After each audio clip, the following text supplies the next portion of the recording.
എല്ലാവർക്കും നമസ്കാരം. ഇന്നത്തെ പുതിയൊരു വീഡിയോയിലേക്ക് എല്ലാവർക്കും സ്വാഗതം. അപ്പം നമ്മളെ ഊണ് കഴിക്കാനായിട്ട് പലതരം ചമ്മന്തികൾ ഉണ്ടാക്കി നോക്കിയിട്ടുണ്ടല്ലേ. പക്ഷെ ഇതുപോലെ നിങ്ങളൊന്ന് ട്രൈ ചെയ്ത് നോക്കിയിട്ടുണ്ടോ? ഒരു പറ ചോറിനെന്താ ഈ ഒരു ഒറ്റ ഐറ്റം മാത്രം മതി കേട്ടോ. എങ്ങനെയാണ് നമുക്കിത് തയ്യാറാക്കുന്നതെന്ന് വീഡിയോ ഒന്ന് കണ്ടു നോക്കിയാലോ. ചമ്മന്തി തയ്യാറാക്കുന്നതിനായിട്ട് ഞാൻ എന്താ ഒരു പാൻ വെച്ചിട്ടുണ്ട് കേട്ടോ. അപ്പോൾ ഇനി കുറച്ച് ചേരുവകളൊക്കെ ഒന്ന് വഴറ്റിയെടുക്കാനായിട്ടുണ്ട്. അപ്പം നമുക്ക് ആദ്യം തന്നെ പാനിലേക്ക് 1 ടീസ്പൂണോളം വെളിച്ചെണ്ണ ഒഴിച്ചു കൊടുക്കാം.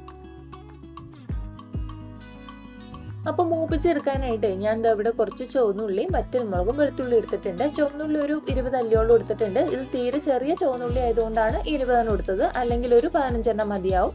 അതുപോലെ തന്നെ വറ്റൽമുളക് ഒരു 10 എടുത്തിട്ടുണ്ട്. പിന്നെ വെളുത്തുള്ളി ഒരു 4 അല്ലി എടുത്തിട്ടുണ്ട്. തീരെ ചെറിയ വെളുത്തുള്ളി ആയിരുന്നു, അതുകൊണ്ടാണ് 4 അല്ലെങ്കിൽ ഒരു 2 മതിയാവും.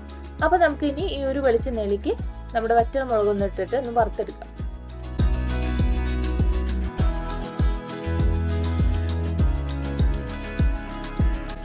അപ്പോൾ മുളക് നന്നായിട്ടൊന്ന് മൂത്ത് വന്നിട്ടുണ്ട്. നമുക്കൊരു പാത്രത്തിലേക്ക് മാറ്റി കൊടുക്കാം. ഇനി നമുക്ക് ചുവന്നുള്ളിയും കൂടി ഇട്ടൊന്ന് വഴറ്റിയെടുക്കാം കേട്ടോ. ചുവന്നുള്ളിയോടൊപ്പം തന്നെ നമുക്ക് വെളുത്തുള്ളിയും ഇട്ട് കൊടുത്ത് വഴറ്റിയെടുക്കാവുന്നതായിരുന്നു. പക്ഷെ ഞാനത് മറന്നു പോയതുകൊണ്ട് ഞാനത് സെപ്പറേറ്റ് ആണ് ഒന്ന് വഴറ്റിയെടുത്തത്. അപ്പോൾ നിങ്ങൾ ചെയ്യുമ്പോൾ ചുവന്നുള്ളിയും വെളുത്തുള്ളിയും കൂടി ഒപ്പം ഒന്ന് വഴറ്റിയെടുക്കുക. അപ്പോൾ ചുവന്നുള്ളി നന്നായിട്ടൊന്ന് വഴന്നു വന്നിട്ടുണ്ട്. ഇത് നമുക്ക് കോരി മാറ്റിയിട്ട് നമുക്ക് വെളുത്തുള്ളിയും കൂടി ഇട്ട് കൊടുക്കാം.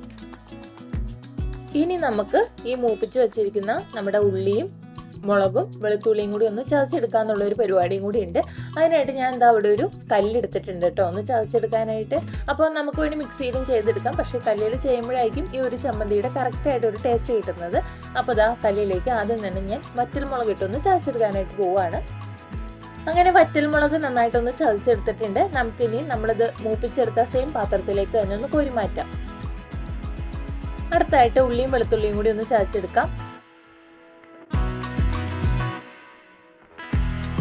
അപ്പോൾ ഞാൻ ഉള്ളിയും വെളുത്തുള്ളിയും ഇവിടെ ചതച്ചെടുത്തിട്ടുണ്ട്. ഒരുപാട് അങ്ങോട്ട് ചതഞ്ഞു പോകേണ്ട, ഈ ഒരു പാകത്തിന് ചതച്ചെടുക്കാം. അടുത്തതായിട്ട് ചതച്ചെടുക്കാനായിട്ട് പോകുന്നത് നമ്മുടെ പച്ചമുളകും അതുപോലെ തന്നെ വേപ്പിലയുമാണ്. ഞാനിവിടെ വെള്ളക്കാന്താരിയാണ് എടുത്തിരിക്കുന്നത്. ഒരു 6 മുളക് എടുത്തിട്ടുണ്ട്. അപ്പോൾ പച്ചമുളകൊക്കെ ആണെങ്കിൽ ഒരു 2 എടുത്താൽ മതിയാവും. നമ്മുടെ എരിവിനനുസരിച്ച് ചേർത്ത് കൊടുക്കാം.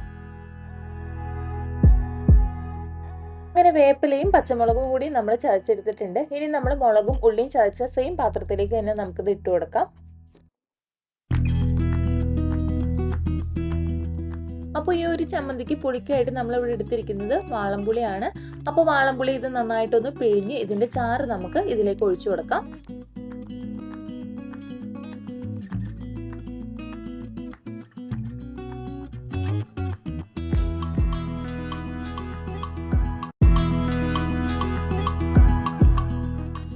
ഇനി ആവശ്യത്തിനുള്ള ഉപ്പും കൂടി ഇട്ട് കൊടുക്കാം. അടുത്തായിട്ട് ചേർത്ത് കൊടുക്കാൻ പോകുന്നത് നമ്മുടെ ശർക്കരയാണ്. ശർക്കര 1 ടീസ്പൂണോളം ഞാൻ ഒന്ന് ഗ്രേറ്റ് ചെയ്തെടുത്തിട്ടുണ്ട്. അതുകൂടി ഇതിലേക്ക് ഇട്ട് കൊടുക്കാം. അപ്പോൾ അവസാനമായിട്ട് നമുക്ക് ഇതിലേക്ക് കുറച്ച് പച്ച വെളിച്ചെണ്ണയും കൂടി ഒഴിച്ചിട്ട് നന്നായിട്ട് കൈ വച്ച് ഒന്ന് തിരുമ്മി കുഴച്ചെടുക്കണം.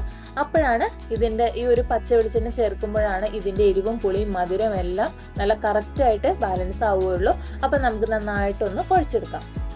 അപ്പോൾ ഇത്രയേ ഉള്ളൂ. വളരെ സിമ്പിളായിട്ട് ഉണ്ടാക്കാനായിട്ട് പറ്റും. നല്ല അടിപൊളി ടേസ്റ്റാണ്. നമുക്ക് ചോറിൻ്റെ കൂടെ കറിയായിട്ടോ സൈഡ് ഡിഷായിട്ടോ എങ്ങനെ വേണമെങ്കിലും ഇത് കഴിക്കാം. നല്ല സൂപ്പർ ടേസ്റ്റാണ്. അപ്പോൾ നമുക്കത് കാണുമ്പോൾ തന്നെ അറിയാമല്ലേ, അടിപൊളിയാണ് കേട്ടോ. അപ്പോൾ എല്ലാവരും തീർച്ചയായിട്ടും ഒന്ന് ട്രൈ ചെയ്ത് നോക്കണം. അടുത്തൊരു അടിപൊളി വീഡിയോ ആയിട്ട് നമുക്ക് വീണ്ടും കാണാം. Thanks for watching.